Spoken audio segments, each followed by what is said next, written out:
എൻ്റെ പ്രിയപ്പെട്ട ഇന്ന് ബുധനാഴ്ച ജനുവരി 29 എല്ലാവർക്കും അച്ഛൻ്റെ സ്നേഹവന്ദനം. നമുക്ക് സന്തോഷത്തോടെ പ്രാർത്ഥനയ്ക്ക് പോരാം. അമ്മേ പരിശുദ്ധമ്മേ, അമ്മേ പരിശുദ്ധമ്മേ, ദൈവമാതാവേ, ദൈവമാതാവേ, അന്ന് അങ്ങ് കൃപാസനത്തിൽ പ്രത്യക്ഷപ്പെട്ട് വരാൻ പോകുന്ന മഹാദുരന്തത്തിൽ നിന്ന് രക്ഷപ്പെടാനും എല്ലാവർക്കും വേണ്ടി പ്രാർത്ഥിക്കുവാനും ആവശ്യപ്പെട്ടിട്ട് 20 വർഷം കഴിഞ്ഞ ഈ വേളയിൽ കൃപാസനത്തിലൂടെ ഞങ്ങൾക്കും ഈ ദേശത്തിനും അങ്ങ് മധ്യസ്ഥം തേടി തന്ന എല്ലാ അനുഗ്രഹങ്ങൾക്കും കൃപകൾക്കും ഞങ്ങളിപ്പോൾ ഹൃദയം നിറഞ്ഞ നന്ദി പറയുന്നു. അമ്മേ പരിശുദ്ധമേ, ജപമാല മാതാവേ, സകല കൃപാസനം പ്രാർത്ഥനകളോടും ചേർത്ത് ഞങ്ങളിപ്പോൾ പ്രാർത്ഥിക്കുന്ന ഈ കുടുംബത്തിന്റെ പ്രത്യേക നിയോഗം. എന്റെ പ്രിയപ്പെട്ടവരെ, സ്വന്തം പ്രാർത്ഥന ആവശ്യം പറയുക, അമ്മ മാതാവിനെ ഏൽപ്പിക്കുക.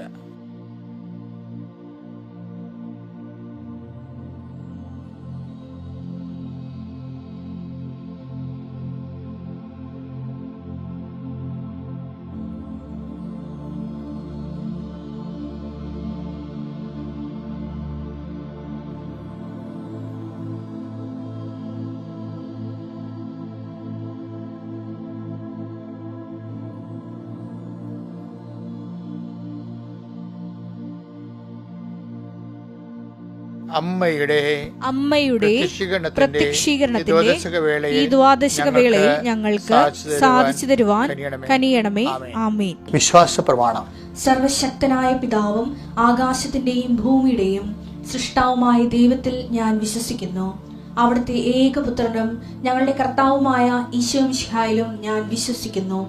ഈ പുത്രൻ പരിശുദ്ധാത്മാവിനാൽ ഗർഭസ്ഥനായി കന്യകാമറിയത്തിൽ നിന്ന് പിറന്ന് പൊന്തിയോസ് പീലാത്തോസിന്റെ കാലത്ത് പീഡകൾ സഹിച്ച് കുരിശിൽ തറയ്ക്കപ്പെട്ട് മരിച്ച് അടക്കപ്പെട്ട് പാതാളങ്ങളിൽ ഇറങ്ങി മരിച്ചവരുടെ ഇടയിൽ നിന്ന് 3-ാം നാൾ ഉയർത്ത് സ്വർഗത്തിലേക്ക് എഴുന്നള്ളി സർവശക്തിയുള്ള പിതാവായ ദൈവത്തിന്റെ വലതുഭാഗത്തിരിക്കുന്നു.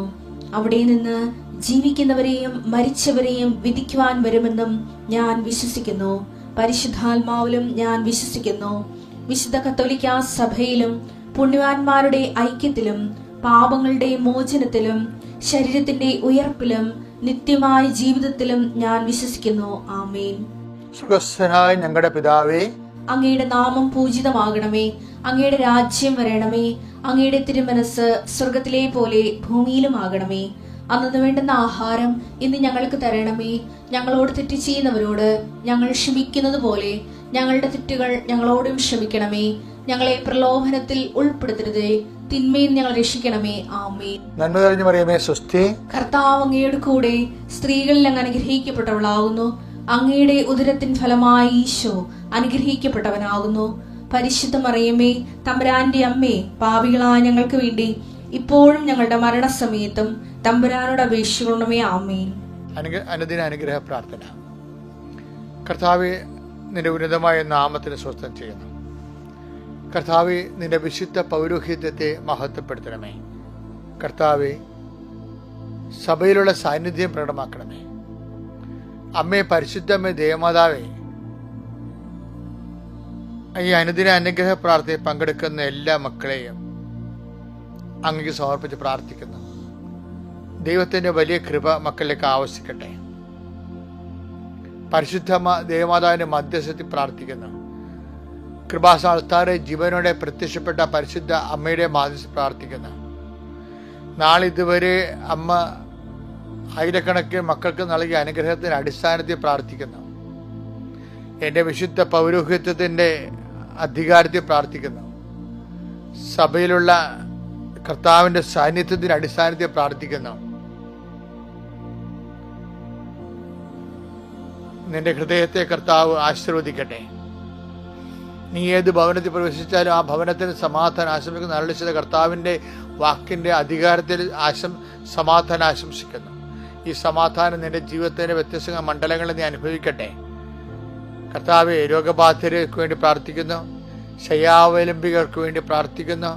കണ്ണിന് കാഴ്ചക്കുറവുള്ളവരും ചെവിക്ക് കേൾവിക്കുള്ളവരും മൂക്കിൽ എപ്പോഴും ദിശ വളരുന്നവരും അടിനോടിന് അസുഖമുള്ളവരെ സമർപ്പിച്ചുകൊണ്ട് പ്രാർത്ഥിക്കുന്നു. എൻ്റെ കർത്താവിൻ്റെ ഉന്നതമായ നാമത്തിൽ സഭയുടെ അധികാരത്തിൽ കുരിശിൻ്റെ അടയാളത്തിൽ ഭാരങ്ങൾ, ഭീതികൾ, ഡിപ്രഷൻ പോലുണ്ടാകുന്ന മനസ്സിൻ്റെ അവസാദ രോഗങ്ങൾ യേശു ക്രിസ്തു നാമത്തിൽ മഞ്ഞുനീര് പോലെ ഒഴുകട്ടെ, ഒഴുകി മാറട്ടെ എന്ന് പ്രാർത്ഥിക്കുന്നു. കർത്താവേ, ജോലി ഇല്ലാത്തവരുണ്ട്, ജോലി തട്ടിയിട്ട് കിട്ടാത്തവരുണ്ട്, ഉള്ള ജോലി തന്നെ ചെയ്തിട്ട് ആവശ്യമായ ശമ്പളം കിട്ടാത്തവരുണ്ട്, മാസങ്ങളായി ശമ്പളം കിട്ടാത്തവരുണ്ട്.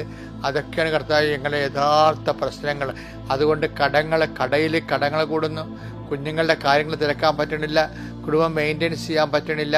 വല്ലാത്തൊരു നാരകീയാവസ്ഥയ്ക്ക് ഒരു കുടുംബത്തിൽ ആരും വന്ന് കയറല്ലേ എന്ന് പ്രാർത്ഥിക്കുന്നു. അനേകം മക്കളുണ്ട്. സ്വർണത്തിന് വില കൂടുന്ന കാരണം പല കല്യാണത്തിന് ആവശ്യമായ സമ്പത്ത് കിട്ടാത്തവരുണ്ട്. പലതരത്തിലുള്ള വിവാഹങ്ങൾ ആലോചിച്ചത് ഉറച്ചിട്ടും അത് നടത്താൻ പറ്റാതിരിക്കുന്ന ആൾക്കാരുണ്ട്. മക്കളെ ഗർഭം ധരിച്ചിട്ടും പ്രസവിക്കാൻ പറ്റാതെ ഡേറ്റ് കിട്ടാതെ ഇരിക്കുന്നവരുണ്ട്. അതിനുപരി പ്രസവം നീണ്ടു പോകുന്നവരുണ്ട്. അതുപോലെ തന്നെ ഗർഭസ്ഥിതിന് ആന്തരികമായ അംഗവൈദ്യങ്ങൾ കണ്ടുകൊണ്ട് വിഷമിക്കാൻ വേദനിക്കുകയും ചെയ്യുന്നവരുണ്ട്. കുടുംബത്തിൽ കലഹമുള്ളവരുണ്ട്, കോടതി കേസുള്ളവരുണ്ട്. മക്കളെ പഠനങ്ങളിൽ പുരോഗതി ഇല്ലാതെ മാതാപിതാക്കന്മാർ ഞെരുക്കുന്നവരുണ്ട്. കാശ് മുടക്കുന്നുണ്ടെങ്കിലും അതിൻ്റെ യാതൊരു പ്രയോജനം കിട്ടാതെ വളരെ കുടുംബം വളരെ ഭയങ്കരമായ ദുരിതത്തിലും ഭാരത്തിൽ അകപ്പെട്ടവരുണ്ട്. എൻ്റെ കർത്താവിൻ്റെ ഉന്നതമായ നാമത്തിൽ, സഭയുടെ അധികാരത്തിൽ, കുരിശിൻ്റെ അടയാളത്തിൽ, ദൈവത്തിൻ്റെ ശക്തിയാൽ നിൻ്റെ മുഴുവൻ രോഗപീഠകളും ജീവിതഭാരങ്ങളും യേശുക്രിസ്തു നാമത്തിൽ ഏൽപ്പിച്ചുകൊണ്ട് പിതാവിൻ്റെയും പുത്രൻ്റെയും പരിശുദ്ധാത്മാവിൻ്റെ നാമത്തിൽ നീ സൗഖ്യം പ്രാപിക്കട്ടെ. പിതാവിൻ്റെയും പുത്രൻ്റെയും പരിശുദ്ധനാമത്തിൽ ഇന്നത്തെ ദിവസം നീ ശക്തി പ്രാപിക്കട്ടെ. പിതാവിൻ്റെയും പുത്രൻ്റെയും പരിശുദ്ധ നാമത്തിൽ നീ എല്ലാവിധ രോഗപീഠങ്ങളിൽ നിന്നും അകന്നു മാറട്ടെ. പിതാവിൻ്റെയും പുത്രൻ്റെയും പരിശുദ്ധ നാമത്തിൽ നീ സമാധാനം അനുഭവിക്കട്ടെ. നിത്യം പിതാവ് പുത്ര പരിശുദ്ധ സർവീസ് നീക്കുവാമേ. എൻ്റെ പ്രിയപ്പെട്ടവരെ, പലപ്പോഴും നമ്മൾ എന്തെങ്കിലും ഒരു പ്രശ്നങ്ങളും ഭാരങ്ങളും ഒക്കെ ഉണ്ടാവും, നമുക്ക് ഒരു വിഷമങ്ങളൊക്കെ ഉണ്ടാവും അല്ലേ? രോഗത്തെക്കുറിച്ചൊരു അറിവുണ്ടാകുമ്പോൾ നമുക്കൊരു ഭീതിയും പ്രയാസമൊക്കെ ഉണ്ടാകും, ഒരു വിഷമമൊക്കെ ഉണ്ടാകും. ജപ്തി വരാൻ പോണെന്ന് കേൾക്കുമ്പോൾ ഒരു പ്രയാസവും വിഷമവും, എങ്ങനെ ജീവിക്കും, എവിടെ പോവും, ആര് സഹായിക്കും എന്നുള്ള ഭീതിയൊക്കെ ഉണ്ടാകും. പിന്നെ അങ്ങനെ ഓരോരോ വിഷയത്തിനും ആ പ്രശ്നങ്ങൾക്ക് നമ്മുടെ അതിജീവനത്തിന് അഭിമുഖീകരിക്കുന്ന ഓരോ ജീവിത പ്രതിസന്ധിയില്ലേ, അപ്പോൾ നമുക്കൊരു പ്രയാസം ഉണ്ടാവും. പക്ഷേ കർത്താവിൻ്റെ ഒരു നിലപാട് എന്താണെന്ന് അറിയാമോ? എന്തെങ്കിലും ഒരു പ്രയാസം ഉണ്ടായാൽ നീ ആ പ്രയാസത്തെ ഓർത്ത് പ്രയാസപ്പെടേണ്ട. കാര്യം നിന്നെക്കൊണ്ട് അത് അതിജീവിക്കാൻ കഴിയുമെന്ന് ദൈവം കരുതുന്നു. അത് വലിയ പോസിറ്റീവ് പോയിൻ്റാണ്. നിനക്ക് ഒരു പ്രയാസമോ ഒരു പ്രലോഭനം ഉണ്ടായാൽ അതിൻ്റെ അർത്ഥം നീ അടിപ്പെട്ടു പോകുന്നതല്ല. അതിനെ അതിജീവിക്കാനുള്ള ദൈവിക ശക്തി നീ ഇതിലൂടെ ആർജിക്കുമെന്ന് ദൈവം പ്രത്യാശിക്കുന്നു. അത് വലിയ അപ്പം നമ്മൾ അത്രയും വളർന്നു എന്നർത്ഥം.